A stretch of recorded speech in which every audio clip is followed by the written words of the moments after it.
You can count on us. Save more than half price on fresh green asparagus, only $2.99 per pound. USDA bone-in ribeye steak, just $12.99 per pound, saving $7. Select varieties of Fab 2X laundry detergent, only $4.99 for a 50-ounce bottle. ShopRite lactose-free milk, just $3.79 for a 64-ounce carton. Kellogg's Cornflakes cereal, only $3.99 for a 12-ounce box. All stores open Monday through Saturday until 10 p.m. and Sunday, 9 a.m. to 7 p.m. for your shopping convenience. You can count on us. Live from Bermuda Broadcasting, this is ZBM TV9 News. Good evening, everyone. It's Friday, February the 16th, 2018. I'm Diane Brewer, and thank you for joining us tonight. All eyes today on the House of Assembly, where Premier and Finance Minister David Burt spelled out the national budget for the 2018-2019 period to much fanfare. Let's jump right into the details where it concerns ministry by ministry. Tarai Trott leads us off. Premier and Finance Minister David Burt making it clear his government's priority in the budget is education. It comes after the PLP government laid out a comprehensive plan to transform public education and ensure Bermudians of all ages can learn and upgrade their skills. The Ministry of Education and Workforce Development will receive $140.5 million, an increase of $5.8 million. This increase is to cover expenditures for additional workforce training and the development and enhancement of key educational programs that will be delivered primarily by the Department of Education, Bermuda College, and the Department of Workforce Development. Where it concerns the Department of Education, increased funding of $1.9 million is being provided to support the school budgets for both senior schools.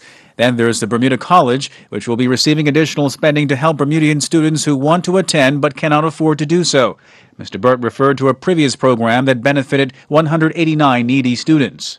Owing to the success of this initiative, $300,000 will be provided to the college this budget year to ensure that no student is prohibited from attending the Bermuda College as a result of limited financial resources. Elsewhere, the Ministry of Economic Development and Tourism will get $38 million, an increase of $3 million to support increased investment. Where it concerns the Bermuda Tourism Authority, the BTA, they will get an extra $1 million, however, not without conditions. It is the government's view that the BTA can streamline its management to direct more resources to the promotion of Bermuda overseas and the development of our local product. Through conditions attached to this year's grant, the government will ensure that a greater percentage of the $26 million given to the BTA is spent on marketing and product development and not salaries and bonuses. The Ministry of Health will get a total of $190 million, an increase of just over $27 million. Premier Burt said this boost reflects government's appreciation of the fragility of some of the island's health services. Government has restored the $25 million subsidy for hospital care for children, the needy, and seniors that was cut off by the OBA government to fund the America's Cup. Meantime, the Ministry of Health will get an extra $1.8 million to fund several previously unfunded programs. This will allow for the reopening of the fourth floor of the Sylvia Richardson Care Facility. Also, the official Gazette will be converted to an electronic platform and save government around $150,000. However, in recognizing that not everyone uses computers, some official notices will continue to be published in the print media. In other areas, the Ministry of Social Development and Sports will get a total of $86.3 million this fiscal year, representing a reduction of $1 million. But the finance minister noting, although there is an overall reduction, most departments will see an increase in funding. On the Ministry of National Security, that ministry will receive just over $131 million, a reduction of $2.1 million.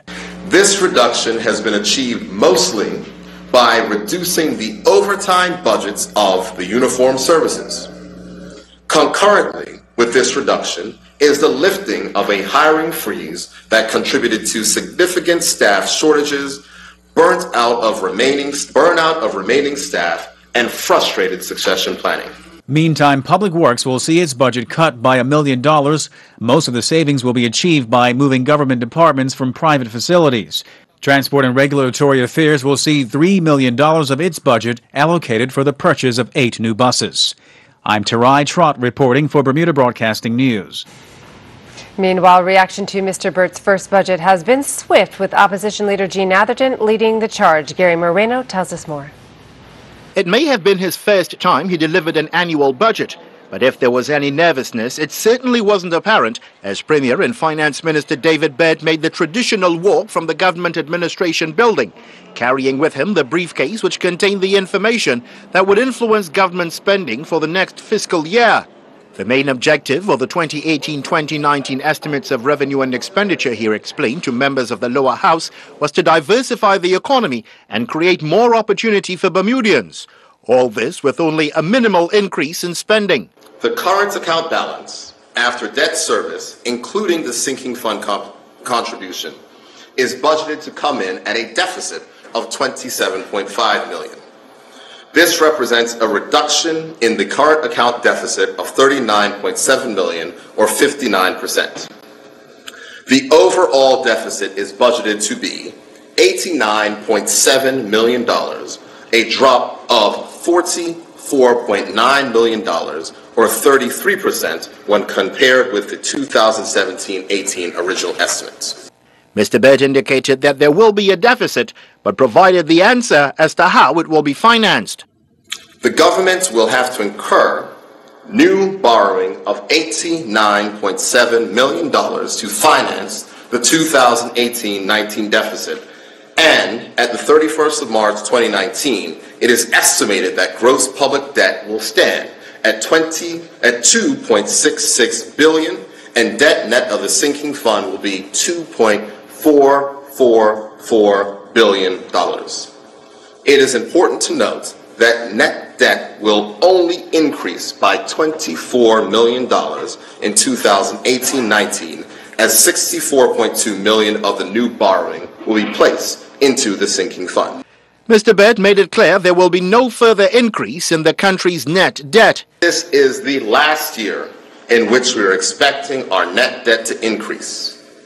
I have the pleasure to announce that the government will not be raising the country's debt ceiling. Opposition leader and Shadow Finance Minister Gene Atherton, meanwhile, argued the former OBA government should be thanked for laying the groundwork to allow for all this to happen. I think, but you have to remember that we, the OBA and the previous government, we actually had a budget that anticipated growths in revenue. Those revenue growths had actually come, and actually they have actually occurred, and which is why the actual finance minister now is able to build on that growth in revenue. And we had anticipated that we would start to pay down the budget next year. In fact, Ms. Atherton, in her initial assessment of the 2018-2019 budget, declared it may not have lived up to expectations. It was long on aspirational items, but short on specifics.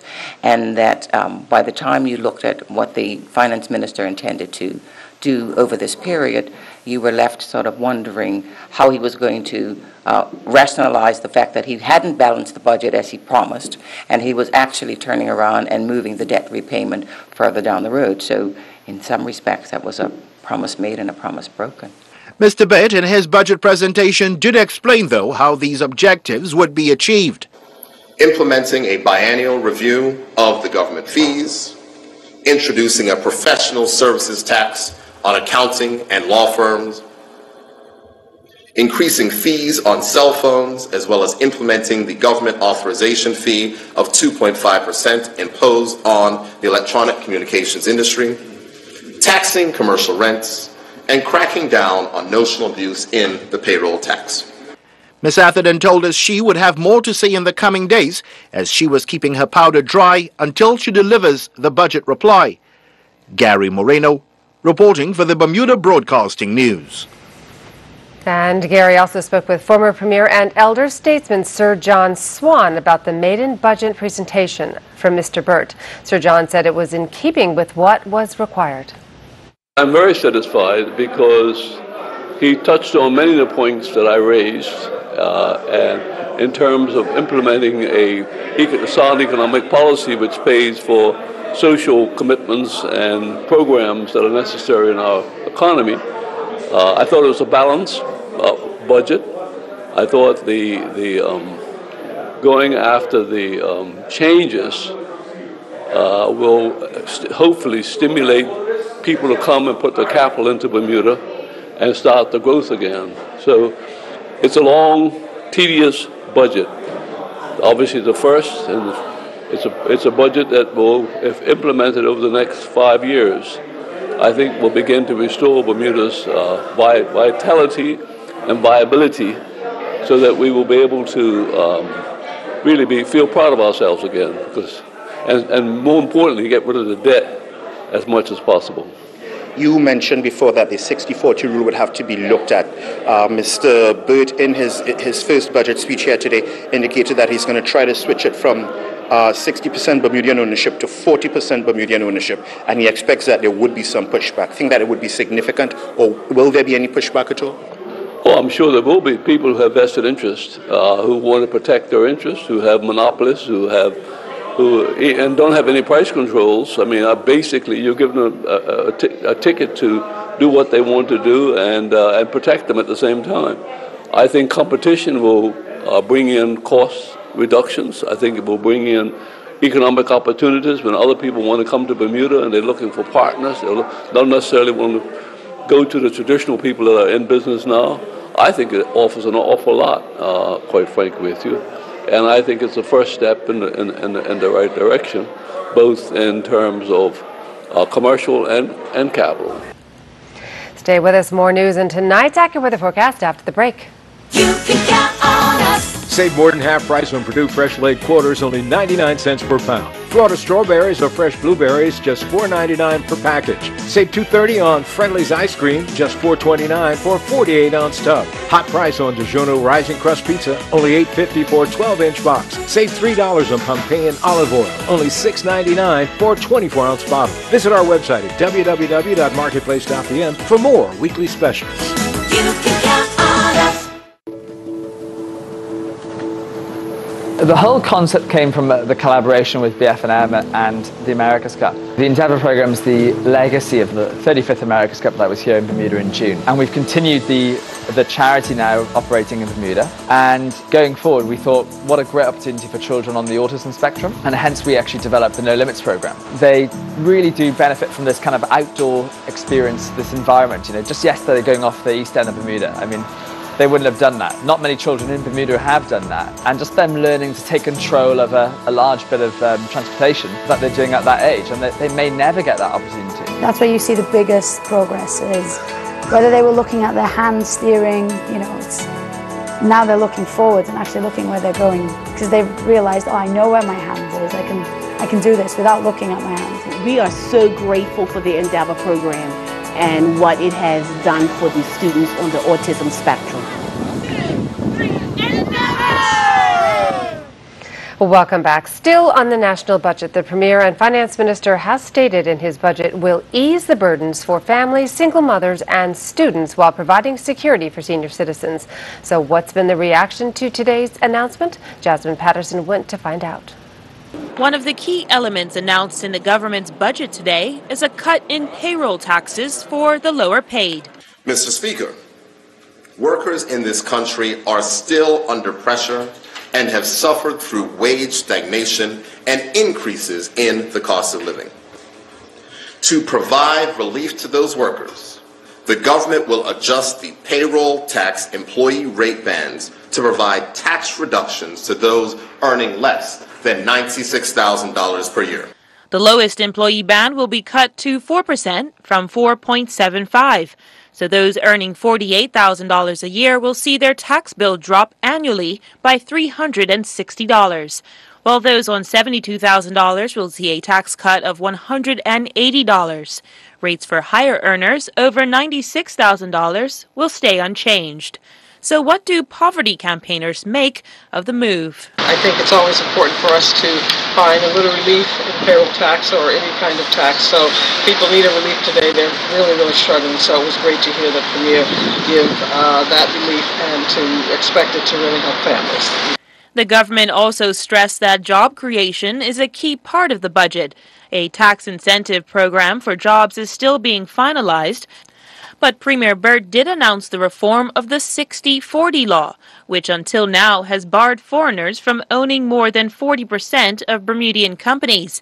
That will now be reversed, allowing foreign ownership of up to 60%. I recognize that this proposal will face opposition from both sides of the political spectrum.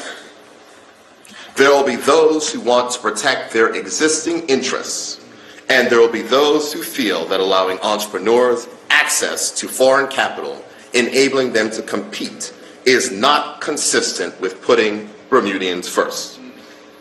However, Mr. Speaker, I want to assure the people of Bermuda that the government will consult and will strike the right balance to ensure that the revision of this rule has the intended consequence of providing more opportunities for Bermudians to become wealth-generating owners and not just employees.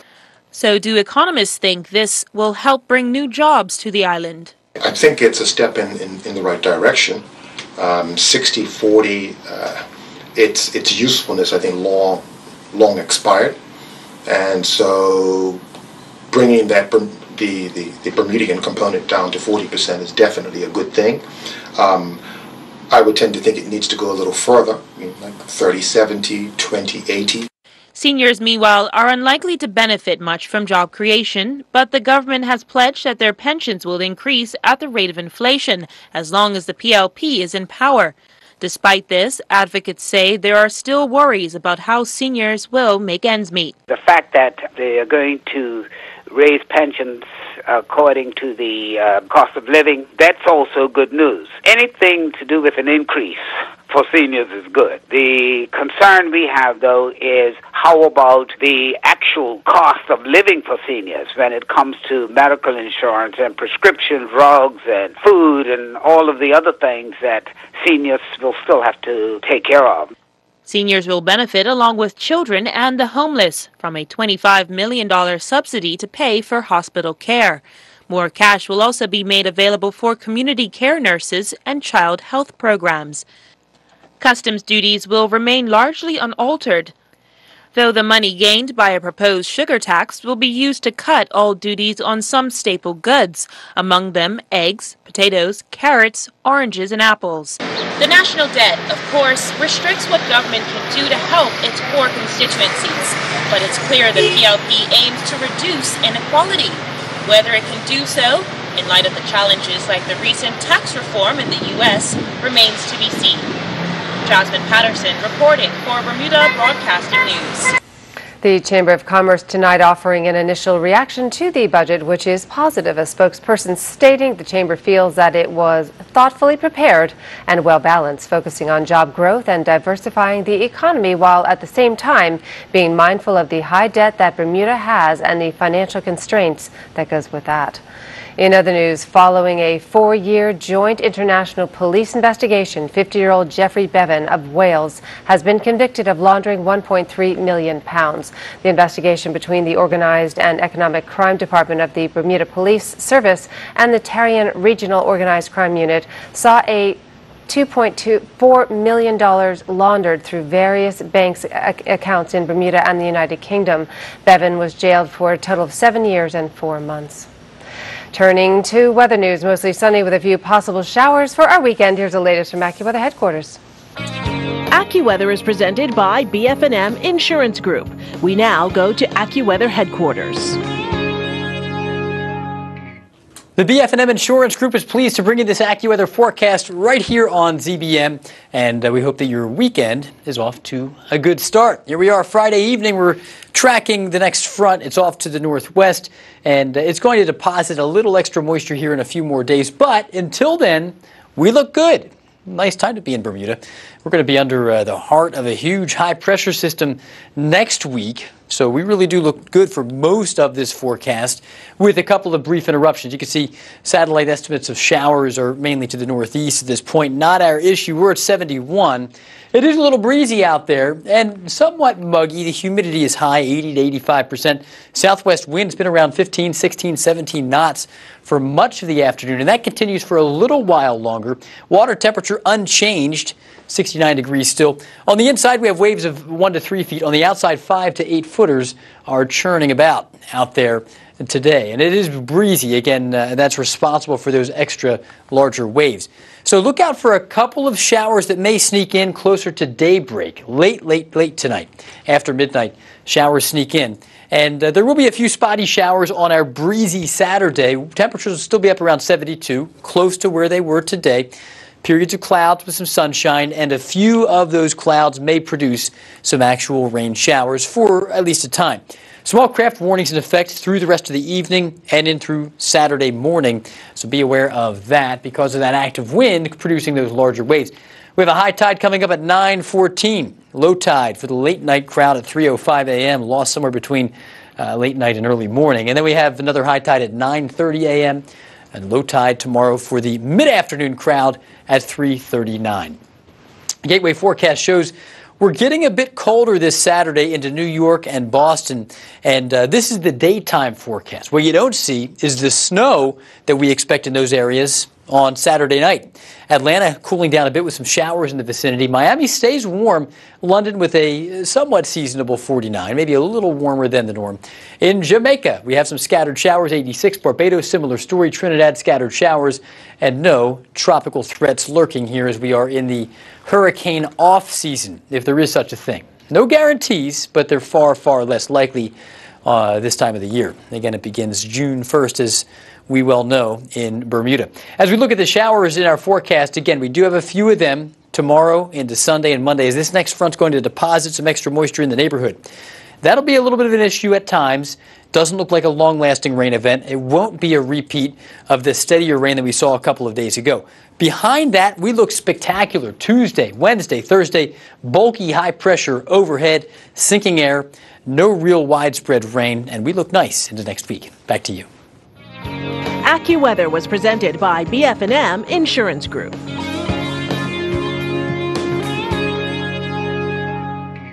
Can you believe it? The circus is back in town. I heard. February 22nd, 23rd, and 24th at the Ruth Cedar James Center for the Performing Arts. Featuring, as seen on America's Got Talent, Bellomania!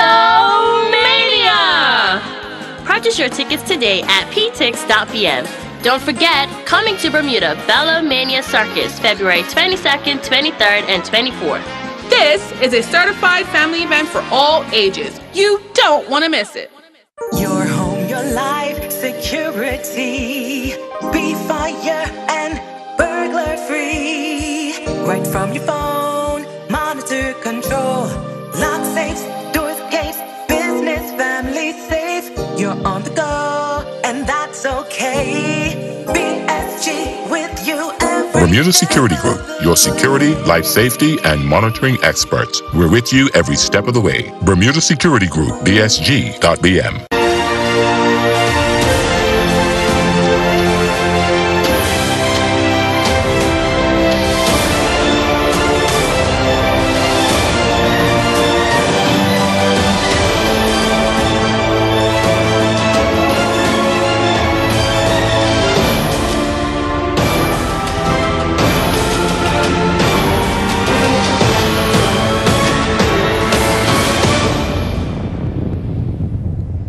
The Bermuda Tourism Authority says it has hired 3 Bermudians for its sales marketing team in New York.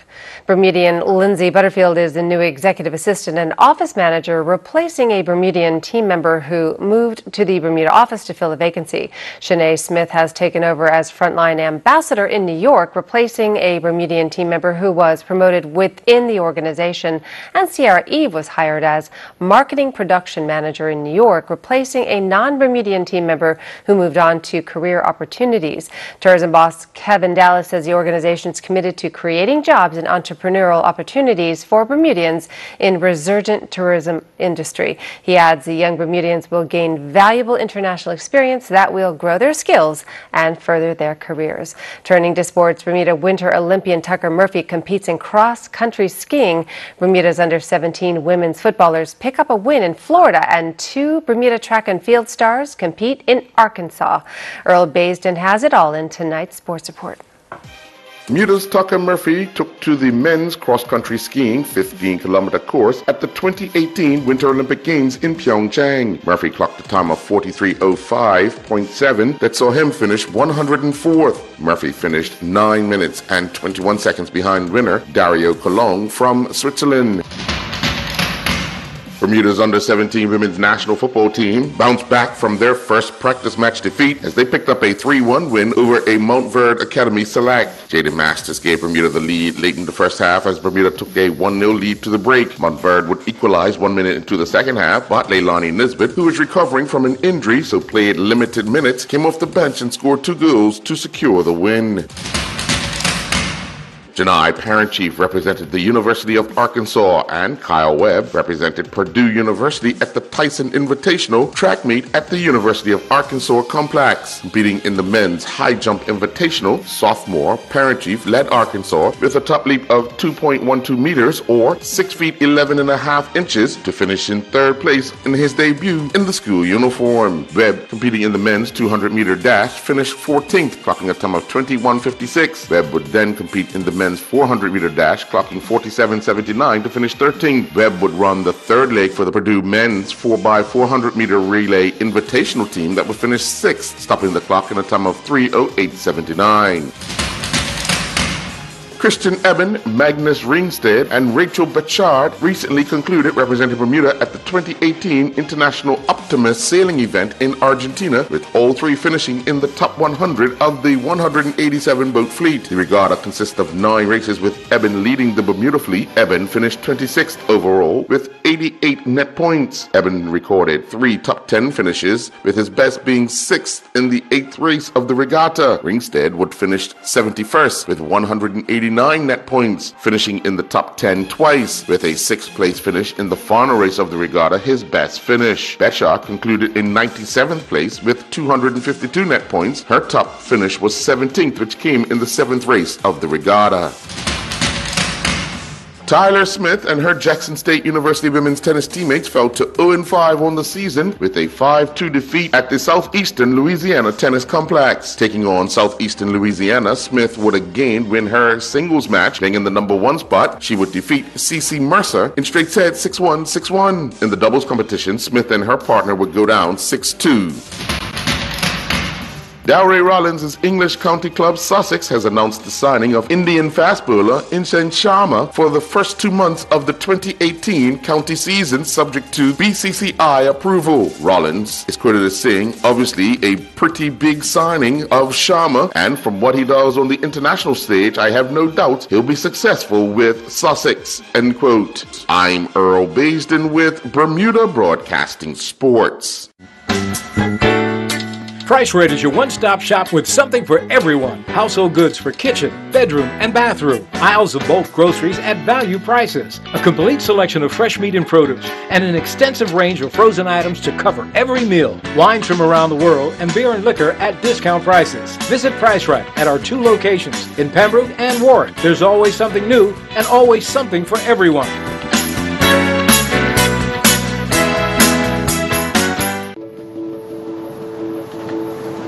The whole concept came from the collaboration with BF&M and the America's Cup. The Endeavour program is the legacy of the 35th America's Cup that was here in Bermuda in June. And we've continued the charity now operating in Bermuda. And going forward, we thought, what a great opportunity for children on the autism spectrum. And hence we actually developed the No Limits program. They really do benefit from this kind of outdoor experience, this environment. You know, just yesterday going off the east end of Bermuda, I mean, they wouldn't have done that. Not many children in Bermuda have done that. And just them learning to take control of a large bit of transportation that they're doing at that age, and they may never get that opportunity. That's where you see the biggest progress is whether they were looking at their hand steering, you know, now they're looking forward and actually looking where they're going, because they've realized, oh, I know where my hand is. I can do this without looking at my hand. We are so grateful for the Endeavour program and what it has done for the students on the autism spectrum. The Construction Association of Bermuda has announced that ACON is the superstar sponsor of the second annual Kids in Construction competition. The event will be held March 10th to the 16th at Slat House at the Botanical Gardens. ACON gave a $10,000 donation. We'll have more details on that exciting event in upcoming newscasts. That's our newscast for tonight. I'm Diane Brewer. Thanks for joining us. Have a wonderful weekend, everyone. Good night.